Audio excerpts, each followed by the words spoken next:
हैं यही नतीजों में परिवर्तित होते हैं तो फिर आगे भी चुनाव होंगे। क्या महाराष्ट्र पर भी इसका असर होगा, आगे चल के दूसरे राज्यों पर भी इसका झारखंड में अभी चुनाव होने हैं तो क्या उन राज्यों में भी इसका असर होगा? और एक सवाल जो प्रधानमंत्री ने जिक्र किया था, अब महफिल कौन सजाएगा? बांटने वाले महफिल देखिए, अगर यही रुझान नतीजों में तब्दील होंगे तो महफिल फिर भी सजेगी। अब खुशी के ना हो के मातम की महफिल भी सज सकती है, तो कोई ऐसी बात नहीं है। परंतु मैं एक बात यह कहना चाहूंगा, इन चुनावों के परिणाम एक संकेत और दे रहे हैं। भले ही कांग्रेस पार्टी सरकार ना बना पाए, पर उसने एक संदेश दे दिया कि वो क्षेत्रीय दलों को खाकर उनका स्थान ग्रहण करने की महारत उसने हासिल कर ली है। तेलंगाना राष्ट्र समिति तेलंगाना में समाप्त हो गई। इस बार 8 सीटें भाजपा और कांग्रेस ने जीती, बीजेपी बनाम कांग्रेस हो गया। अगर आप देखें, जेडीएस का वोट खा लिया और कर्नाटक बीजेपी बनाम कांग्रेस हो गया। असम में एआईयूडीएफ को खत्म कर दिया, कांग्रेस बनाम बीजेपी हो गई। और हरियाणा में जहां पर क्षेत्रीय दल बहुत महत्वपूर्ण हुआ करते थे मात्र एक दशक पहले तक, कांग्रेस ने दिखा दिया कि वो अपने सहयोगी दल इंडी गठबंधन के अंदर जो विपक्ष का स्पेस है उसमें सबको किनारे करके वो आने में सफल हो सकती है। ये एक बहुत मेरे साथ एक ट्रेंड के रूप में तौसीफ शाह है। सुधांशु जी, मेरे साथ तौसीफ शाह है पीडीपी के, जिनकी हालत बहुत खराब है इस समय जम्मू कश्मीर में। 5 सीटें हैं इनके पास, पिछली बार काफी ज्यादा थी। क्यों पीडीपी का ये हश्र हो रहा है, ये जानना चाहेंगे आपसे। और क्या आपको लगता है 370 के बाद वाले इस चुनाव के अंदर लोगों का जो पार्टिसिपेशन है ये अपने आप में लोकतंत्र की एक बहुत बड़ी जीत? देखिए, very good morning to all the panelists and all the anchors. मैं ये कहना चाहूंगा कि जो भी लोगों का वर्डिक्ट होगा वो हमको एक्सेप्ट करना है। With a pinch of salt, with a bit of sugar, we have to accept it. So दूसरा ये रहा कि जैसे हम देखें तो अगर लोगों का वर्डिक्ट हमारे खिलाफ आ रहा है तो let it be like that. But हम 100% श्योर है कि शाम तक हम डबल डिजिट को क्रॉस करेंगे। मैं ये नहीं कहूंगा कि हम गवर्नमेंट फॉर्मेशन करेंगे, हम गवर्नमेंट बना पाएंगे, डबल फिगर क्रॉस करेंगे, double digit. Yes, we will be in the double digit. पर अभी तो फिलहाल डबल फिगर बहुत दूर की कौड़ी नजर आ रहा है यहाँ से, क्योंकि रिजल्ट्स आने शुरू हो गए हैं अभी बहुत जम्मू कश्मीर से। अब हमारे पास अगले मुझे लगता है 20 मिनट में हमारे पास हरियाणा से भी 2-3 रिजल्ट होंगे।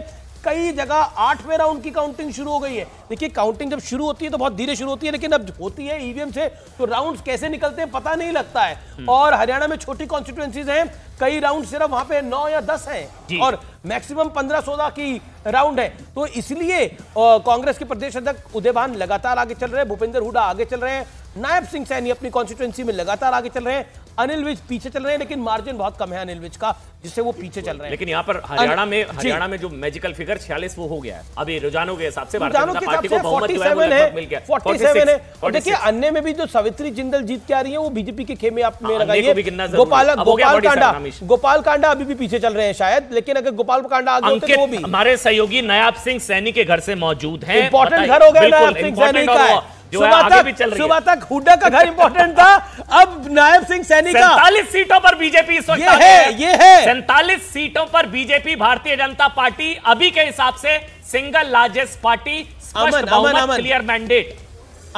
नायब सिंह सैनी का घर अभी इंपॉर्टेंट हो गया। ये समय का चक्र है, सुबह 8, 8, 8:30, 9 बजे हुड्डा का घर इंपॉर्टेंट था, 9:30 पलटा है। 11 बजे वगैरह सब आ गए थे, लड्डू सब आ गए। पवन खेर ने तो जलेबी खाई भी है, वो लड्डू आ गए थे, सब कुछ वो तो मोदी जी के कहते हैं। मैं पहले भी मैंने बोली 24 घंटे में ना एक बारी माँ सरस्वती आपके जिभा पे बैठती, तो कुछ बात कहनी नहीं चाहिए। तो पवन खेड़ा ने बोला हम जलेबी भिजवाएंगे मोदी जी के घर पर, फिर उन्होंने बोला मैं अमित शाह के यहाँ भी भिजवाऊंगा, फिर बोला नड्डा जी के यहाँ भी भिजवाऊंगा। तो जलेबी तो अब नहीं, अब वो भिजवाए ना भिजवाए, हरियाणा की जनता ने जलेबी भिजवा दी है, वो भी फैक्ट्री मेड नहीं है, तो ताजी वाली। जी के घर पे जलेबी बट रही होगी नहीं अंकित जी? अच्छा, सुधांशु जी कुछ कहना चाह रहे हैं। अंकित मैं आपके पास आ रहा हूँ। सुधांशु जी क्या कह रहे, कुछ जलेबी पर कुछ कहना चाह रहे हैं आप?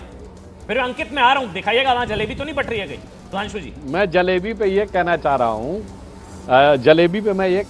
हूं कि इस तथाकथित मोहब्बत की दुकान ने इतने जहर बुझे और जहरीले सामान जनता के बीच में पहुंचाए थे। अब अगर कितनी भी जलेबी दे दें वो कड़वाहट कम होने वाली नहीं है। और जो आपने जल्दी की बात कही, मैं तो कह रहा हूं हमारी 47-48 सीटें दिख रही हैं, इसके बावजूद मैं कह रहा हूं अंतिम परिणाम की प्रतीक्षा करिए। परंतु कांग्रेस पार्टी में कुछ उतावलापन है, वो जो 99 का खुमार है, जो 99 का नशा है, वो जिसे हम लोग कहते थे ना, वो पुराना एक गाना था कि जिसको देखो वही आद मदहोश है, आज तो मैं दीवाना गजब ढा गया। तो वो 99 के नशे में ऐसे मदहोश थे और दीवाना जो था वो राहुल गांधी गजब ढा रहे थे। मुझे लगता है इस तरह की प्रवृत्तियों से बाज आना चाहिए और निर्णयों को देखकर तब प्रतिक्रिया देनी। 400 पार वाला हुआ था ना, मतलब जो 400 पार आई 240, वही कांग्रेस का हुआ 60 प्लस 60 प्लस 60 प्लस आई 37। ये कांग्रेस के साथ बीजेपी का 400 प्लस वाला। जी नहीं, बीजेपी का 400 प्लस, बीजेपी ने सरकार तो बना ली थी ना यार, तो सरकार बनाने के लाने कांग्रेस को। 400 प्लस का 240। नहीं, अमन मैं इस पे डिसएग्री करता हूं। मैं डिसएग्री क्यों करता हूं and with a reason I tell you. I have utmost respect for you, लेकिन मैं डिसएग्री इसलिए करता हूं, बीजेपी के 400 पार में बीजेपी तीसरी बार सरकार बना दी थी। ये 10 साल से भी विपक्ष में बैठे हैं कांग्रेस पार्टी, और 10 साल बाद भी हरियाणा जैसे राज्य में जो परंपरागत स्टेट नहीं है भारतीय जनता पार्टी का, बीजेपी 48 लेकर आ रही है। कितनी स्टेट्स में हैट्रिक लगी है किसी सरकार की? मैं गिन सकता हूं उंगली के ऊपर। गुजरात, मध्य प्रदेश, छत्तीसगढ़, 3। इसके अलावा कोई चौथा स्टेट नहीं है जी इस देश के अंदर जिसमें तीसरी बार हैट्रिक लग रही हो। और 99 सीटें आने के बाद इस पार्टी के कुछ नेता और कांग्रेस राहुल गांधी भी इस तरह का माहौल था कि कांग्रेस की 48 हो गए, कांग्रेस की 500 में से 99 48 सीटों पर बीजेपी इस वक्त आगे हो गई है। अभिज्ञान जी, आप एक मिनट, अंकित बस 30 सेकंड, अंकित के बाद जाना, अंकित के बाद जाना पहले जल्दी से 20 सेकंड मुझे जाना है। तो आखिरी बात एक कि अब तकरीबन 2 घंटे से मैं ऑब्जर्व कर रहा हूं, 2 घंटा करीब हो रहा है कि कोई डिफरेंस, कोई बदलाव बड़ा नहीं हो पा रहा है। 45 प्लस के रेंज में बीजेपी चल रही है और 35 प्लस के रेंज में कांग्रेस चल रही है। तो इसलिए जाते जाते मैं ये कहना चाहता हूं, अंकित हमारे बट अपने तजुर्बे के आधार पर कह रहा हूं कि इन तरह की स्थितियों में बड़ा बदलाव बहुत कम नजर। अंकित 11:30 2 घंटे 45 से ऊपर लगातार BJP. Ankit, over to you. Ankit,